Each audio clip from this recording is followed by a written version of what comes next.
What is going on, New York Jets fans? We do not have to wait until training camp to do a 53-man roster prediction for the New York Jets. Way too early version. Also going to go through position group by position group and assign grades to each room on the roster, and then final grades for the offense, defense, and the roster as a whole. Definitely a pretty thorough video. So if you appreciate the prep that went into it, a thumbs up right off the top is really appreciated. And you see on your screen there is a key for the names that will appear on this projected depth chart. So the guys in white are guys I'm predicting will make the team. Guys in yellow, I think, should be priorities to try to retain on the practice squad. And then the gentlemen in red, unfortunately, I think their time as New York Jets will come to an end. Those are our notable cuts. We do need some grading criteria. We're going to grade each room based on talent, depth, and then the durability / versatility factor. Talent is an asterisk because talent is king. You know, your depth and your durability, versatility obviously matter a ton. But when we talk about these Super Bowl contending teams, we're talking about teams that are stacked with some premier talent. Let's get right into it. Quarterback room. First up, I think the Jets will keep two quarterbacks on the roster. That'll be Aaron Rodgers and Zach Wilson. Chris Streveler, they've kept him around for a reason. Obviously, they like something about him. Maybe some of his versatility to contribute in other non-quarterback ways. And Tim Boyle, to me, was really a hedge if the Aaron Rodgers deal didn't get done in a timely fashion, like before the draft, and need somebody to start installing their offense in the early part of the summer. But I don't think Tim Boyle is really a rosterable quarterback. And with Streveler, uh, I mean, they didn't really bust out a Streveler package when we were starting Joe Flacco, Zach Wilson, and Mike White. So highly doubt they keep him active for any kind of Streveler package with Aaron Rodgers out there. So I think the Jets roll out with two quarterbacks, but keep Strev on the practice squad. In terms of grades for the quarterback room, talent is obviously an A+. You're bringing in Aaron Rodgers and Patrick Mahomes are the two best throwers of the football I've ever watched in my life. So that's a straightaway A+. The depth, this is really the Zach Wilson grade as your backup. And I think if we can't get him to a passable backup, a C+, what are we doing? Our coaching staff, in my opinion, with his talent by year 3, I don't expect them to turn him into a starter or work miracles and turn him into Joe Burrow. But an average backup quarterback is what, the 45th to 50th overall best quarterback in the NFL. If our offensive staff is worth their salt, we can turn Zach Wilson into a C+ backup. I'm confident of at least that. Durability / versatility. Versatility doesn't matter a ton when in your quarterback room, but Zach Wilson's been banged up both of his seasons. He's your backup, and then Aaron Rodgers doesn't miss a ton of games, but he is a tick older. So we're heavily weighting the resume of durability for Aaron Rodgers. We'll give it a B+ there, and the overall grade being an A-. Obviously, talent is king, and when your quarterback is Aaron Rodgers, can't go below an A- in the quarterback room. Next, offensive line. I think the Jets will keep 9 here. That's what they rolled with last year on most game days. Now, left tackle, right tackle, we're going to do the whole Brown and Becton thing like we did with Fant and Becton last year. And Coach Sala just recently told Mekhi Becton, hey, go earn it if you want left tackle. So I won't fight you too much if you have Mekhi at left tackle. To me, if Mekhi Becton is available by the start of the season, that's a freaking win, no matter where he's playing. And then Lakin and AVT, I think, are locked in as your guards. I do predict Joe Tippmann will beat out Connor McGovern for the center position. And then if you look at the interior specifically, there's a lot of depth here. Schweitzer has been a starter. McGovern's been a starter. And then it'll be interesting to see where they put Billy Turner. I have him third at right guard and right tackle, which seems kind of low. I don't know. Maybe if they needed to, they might play him over Max Mitchell just because of his experience. But Turner's a really good roster spot because he has right guard, right tackle versatility. But I think they'd probably play Schweitzer as the pure guard over Turner, and then it'll be a toss-up between Max Mitchell and Turner if they need to. Carter Warren, I have as a backup left tackle. And then Cedric Agbuehi, I know I always say his name wrong, Agbuehi. They plucked him from the Texans practice squad last year. He looked okay for a guy from the Texans practice squad. So I like to keep him on the practice squad as an emergency guy you can call up if we do face those injuries we did last year. And then Tristan Castillo-Colon is the interior offensive lineman we plucked from the Baltimore Ravens. I just think he's probably the odd man out if this is how many they keep. In terms of grades of the offensive line, Talent is a solid B. You have ABT, who's your blue chipper. Becton is a blue chip talent, but obviously we have to see him on the field. Then you have a bunch of serviceable guys across the way. To me, a big wild card that's not really talked about in the offensive line is Laken Tomlinson, who, man, was a shell of his San Francisco self last year. So if he can just get back to 80% of the guy we thought we were signing, that'll be huge. The depth is actually, if we peek back, the depth is actually really good. If you look at a lot of offensive line rooms around the NFL, not many offensive lines have three veteran starters in Schweitzer, McGovern, and Turner, or guys who, pardon me, could be starters but are backups. Those three guys I project to be reserves, and they have 200 career starts between them. They're not 36, 37 years old. They're right around 30. Schweitzer a little younger. That is probably as deep as an interior offensive line room as you're going to see in the NFL. Now, the tackles, yeah, it gets a little shaky there for sure. And that's where the durability, versatility piece comes in when you're starting to projected tackles are a guy who hasn't played in 2 years and a guy coming off surgery who's close to 40. There's a C plus there with the versatility grade, bringing up that durability factor as those two are graded together because Becton can play left and right. Schweitzer can play guard and center. McGovern could probably play guard in a pinch. Turner can play right guard, right tackle. ABT obviously can play tackle if you need him to. So a lot of versatility, but the durability at the tackle spot is a concern, giving the overall offensive line a grade of B minus. It's passable. And if you look at the Bills offensive line, the Bengals offensive line, you could argue that the Jets are better. The teams like Kansas City, Philly are outliers, but you could argue that's why the Bills and the Bengals haven't gone to the Super Bowl is that offensive line. So obviously the key is 77. If he's out there, it changes everything for the Jets. Next, if we look at the running back room, Breece Hall is obviously far and away the number one when he's available and ready to go. And 2 through 4, you can really put in any order. I put Izzy Abanikanda at 4, just out of, making him earn it, I guess, as a rookie. And it's so tough because Michael Carter looked like a really high level number 2 as a rookie. Then last year, he looked like he barely belonged on an NFL roster. He really regressed. Bam Knight, the run blocking was so putrid last year. It's hard. When the holes were there, Bam Knight looked like maybe he could be a running back 2 as well. And I think Izzy has that potential. So you have Breece Hall as a surefire 1. Then you have 3 guys who I think can be a solid running back 2, but we don't know for sure because Knight's sample size is too small. Carter's been hit and miss, and Abanikanda has yet to take a snap. Travis Dye is the undrafted free agent from USC, who I think will be a priority practice squad guy. He's coming off of an injury, or he probably would have been a day 3 pick. Nick Bawden, who's a fullback that they brought back. I liked Bawden when they played him at the end of Zach Wilson's rookie year as a run blocker, but I couldn't make it work to squeeze a fullback in on the final 53. You'd have to sacrifice a tight end somewhere or a defensive lineman, and I can't find a way to keep Nick Bawden on the 53, but I think him and Dye should be priority practice squad guys. The talent in the running back room is an A. Obviously, Breece Hall is one of the top 5 or 6 most talented running backs in the NFL. The depth, I did give a B plus for reasons I mentioned. I think not many rooms go to number 4 as good as we are. Now a depth of A or A plus would be those tandems when like the Browns had Chubb and Kareem Hunt. We don't have that level of an elite duo, but the depth is really good. The durability, obviously the health factor of Breece Hall dings you down a bit. Michael Carter's been banged up a little bit. And then Bam Knight and Izzy don't really have much of an injury history. And I think Bam and Izzy have a little bit of a redundant skill set, with Izzy being much more explosive. Michael Carter is your receiving scat back, and then Breece is a Swiss Army knife back there. Overall grade for the running back room is a B plus. I think if Breece Hall didn't have a torn ACL, this would be a straightaway A. But there is that concern of, okay, does he look like Adrian Peterson after an ACL? Hopefully.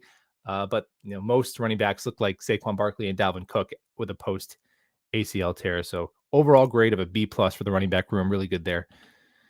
Tight end.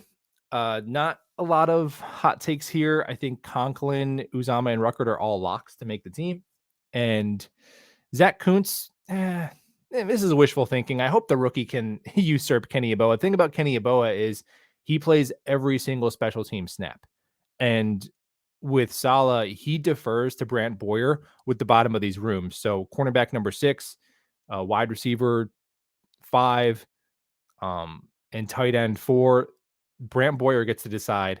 There's like 3 to 4 roster spots active on game day that the special teams coordinator strictly gets to decide. So that would probably lean Yeboah, and maybe you're more likely to see Kuntz on the practice squad, but I hope we get that alien on the final 53, because he's just such a fun draft pick. And can we take that 6'8", 255-pound, 10.0 RAS score and make him into a special teamer as a rookie and stash Kenny Yeboah on the practice squad? Why not?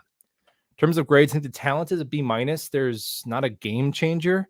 I do think that Tyler Conklin was 10th among all tight ends and receptions last year with all the struggles on offense. So with Aaron Rodgers, I don't know, can he be 6th or 7th? CJ Uzama is still primarily a blocking tight end, and I think there's way more potential as a receiver, as we saw his last year in Cincinnati, but because of what he was asked to do playing quasi offensive line for the Jets last year and the lack of just overall passing volume, I think CJ Uzama does have some red zone and some yak ability that was untapped. Depth is good. You're going all the way down to your third tight end being a third-round pick that you should have pretty high expectations for. Conklin, Uzama both played all the games last year. Ruckert had the injury in the beginning of the year, but he was healthy for most of the season. Versatility, you'd like one guy that can do both really well, but Conklin's more of your receiver, Uzama's more of your blocker, and I think Ruckert has a more of a similar skill set to Uzama. I think he'll eventually usurp Uzama in a year or two in that tight end 2 blocking role. The tight end gets a solid B. That's the word I think of when I think of the Jets tight end room. I don't think it's exciting. I don't think of explosive. I just think solid, a solid B. Wide receiver, the X is going to be Garrett Wilson, Corey Davis as the Z. I think you'll see Lazard take most of his snaps as a big slot. He took 55% of his reps out of the slot in Aaron Rodgers' 2 MVP seasons, with Hardman as the primary backup. I think you'll see Hardman as the backup to any position, although he's more of a slot type. If the Jets needed an additional outside receiver, I think they would just stick the talent of Hardman out there over Mims. Most likely, I have Mims as the backup Z to Corey Davis, where he was last year when he was active. Randall Cobb is your backup slot. He's just pretty much strictly a slot, though.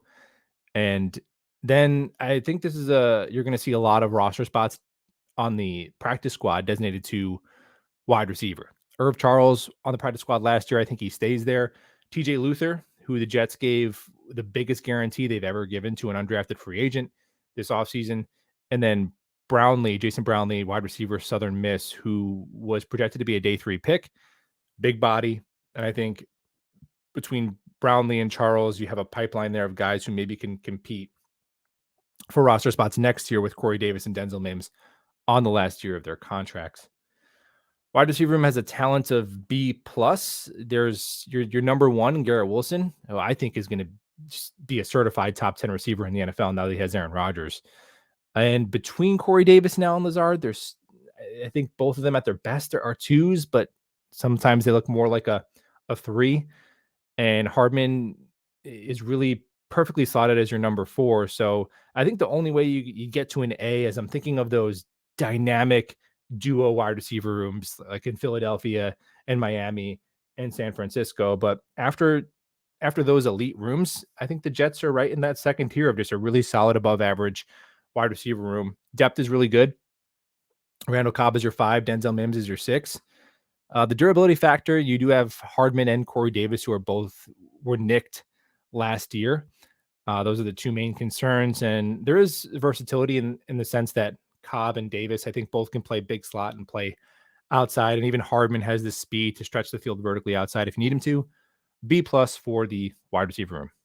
It's an above average room, in my opinion. Switching over to the defensive side, and then we'll come back around and we'll grade both sides of the ball all together and the roster at the end. Left end, I think they're going to run it the same way they did last year. It was JFM, JJ, and Huff. lining up over the right tackle with Carl Lawson and Michael Clemens over the left tackle. And I did sneak Will McDonald in there right behind Lawson. I hope that Will McDonald gets more snaps than Michael Clemens as a first round draft pick. But yeah, the critique of him not being an impact player right away, it's not a knock on his skill set. I think he has the skills to be impactful right away. But yeah, it's tough to see the case for a lot of snaps for him if the edge room is healthy. It's so deep. On the inside, Quinton Williams is your 3 tech. Al Woods is the only true 1 tech, so I guess the designations between those two don't mean a ton. I do think that would be your best combo is Quinton and Al Woods down there on the inside. Quentin Jefferson is replacing most of the pass rush production of Sheldon Rankins, even though he's really horrible against the run. I'd prefer Solomon Thomas, honestly, to be phased out of the rotation unless there's injury. And JFM has taken last year, it was 2/3 of the snaps at edge, 1/3 on the interior in obvious passing situations. I'd like to make maybe 50-50. And then you phase Solomon Thomas out and you open up more snaps for Jermaine Johnson and Will McDonald on the edge. Just get your best guys on the field. I would be in favor of that. Tantal Smart, who's bounced from the roster to the practice squad back and forth. I think he's worth keeping around as a reserve. And then Deslin Alexandre, defensive lineman from Pitt, undrafted free agent, could be a pipeline guy with Lawson, Huff on the last year of their contracts in the edge room. Grades for the defensive line, talent is A-. Quinton is great, and there's a lot of really, really damn good. I think the only way you get to A+ territory is those defensive lines that have multiple blue chippers, like when the 49ers with Hargrave and Bosa, or when the Eagles had Hargrave and Hassan Reddick, when the Rams had Aaron Donald and Von Miller and Leonard Floyd. But it is an excellent room. The depth is as good as you can get, especially at edge. It's the deepest edge room in the NFL. I fully believe that. And now with Al Woods on the interior, I think you're okay there too. Would you like somebody better than Solomon Thomas as your 4th defensive tackle? Sure. If we're going to nitpick. Durability, we had some pretty good injury and health luck on the defensive line last year. Carl Lawson suiting up for all of them. You hope he comes back stronger. We have versatility with guys like JFM and Michael Clemens who can play some reps inside. And overall grade of an A. This is a damn good defensive line. 2nd best unit on the roster, in my opinion. Now let's get to linebacker, which CJ Mosley obviously is the Mike and Quincy Williams. Those are your 2 essentially starters because we run mostly nickel. And Sherwood is the backup Mike. So those 3 spots I'm pretty confident in. Everything else I'm not sure.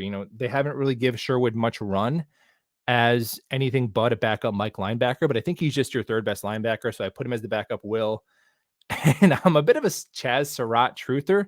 So I don't know what else to do after Sherwood, man. It's pretty much open season. So I have him and Hamza and then Zaire Barnes, who was the 6th round pick, as a practice squad guy who could compete to make the roster, maybe as a special teamer. So this room is definitely could sorely use a Quan Alexander signing for sure as that 3rd linebacker. His Quan played 49% of the snaps last year, so we will miss him if he's not back. The talent is a B. The overall snapshot, if you look at the room, it probably looks less talented, but when you essentially start 2 linebackers and one of them was a 2nd team All-Pro and in CJ Mosley, I can't go lower than a B out of respect to CJ. The depth is sorely lacking. It's a D. After Quincy, it's a bunch of, Sherwood is, he looked like a good tackler as a Mike, but lacking as an athlete, lacking in coverage. And then it's a bunch of guys who are fringe, roster bubble, practice squad level guys. And the durability factor, Quincy was nicked last year. CJ is getting older, but he's been pretty durable after the COVID year. And versatility, there's not a lot of guys who can cover. Even CJ Mosley, I think if he was drafted in like 2002 and just stayed at 255 pounds, I think he would be a Hall of Fame linebacker. But he's kind of his style of play is kind of being phased out of the league. He's had to play 20 pounds lighter than his normal weight he played at in Baltimore. And he's done a great job with that, but he not great on 3rd downs, and neither was Quincy. So overall grade for the linebacker room is a C+ there. Really, if you just when I look at the snapshot, I think lower, but CJ Mosley being an all-pro and a great communicator in that room. Can't go lower than a B on the talent and then a C+ for the overall grade. Now to corner. Outside corners are Sauce and DJ Reed with Michael Carter the second. He's not even really the second. He's just the second on the Jets. So that's kind of funny how that we call him that. But Eccles, man, I love Brandon Eccles. He's so feisty, and him staying prepared and so ready in the limited reps he got last year. You love to see it. Bryce Hall, who on a bad defense, he's the cornerback too. In fact, on a horrific defense like the 2021 Jets, he's the cornerback one. Justin Hardy is there as a special teamer only. And then I do think Tony Adams, I listed him as a backup nickel and a backup safety because I do think if they needed to, he would be the backup nickel in a pinch. He played outside corner and slot corner at Iowa, and he's got the traits to hang in the slot if needed. Cornerback room is, in my opinion, it's the best room on the roster. It's the best cornerback room in the NFL for my money. Talent's an A+. The depth is as good as you can get down with Bryce Hall, who just mentioned, who could start on some bad teams.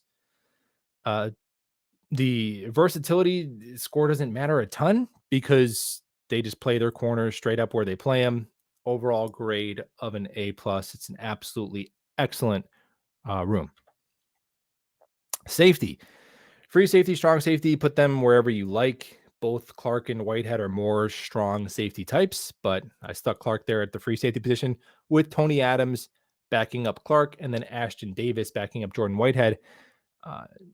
Bernard Converse, who is the 6th round pick there, I think he's a practice squad guy, maybe as a special teamer, but I don't know. He's so raw. I don't know if there's a position at either corner or safety. He played corner in college. I don't know if there's a spot you feel comfortable playing him on the defense.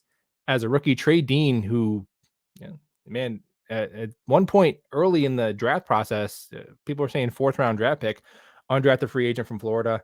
I think he's worth keeping on the practice squad. And I do think because Bernard Converse and Dean land on the practice squad, Will Parks' time as a New York Jet has come to an end. Love Philly Will, but we're going to go younger and more athletic with Bernard Converse and Trey Dean at the bottom of the safety room for the practice squad guys.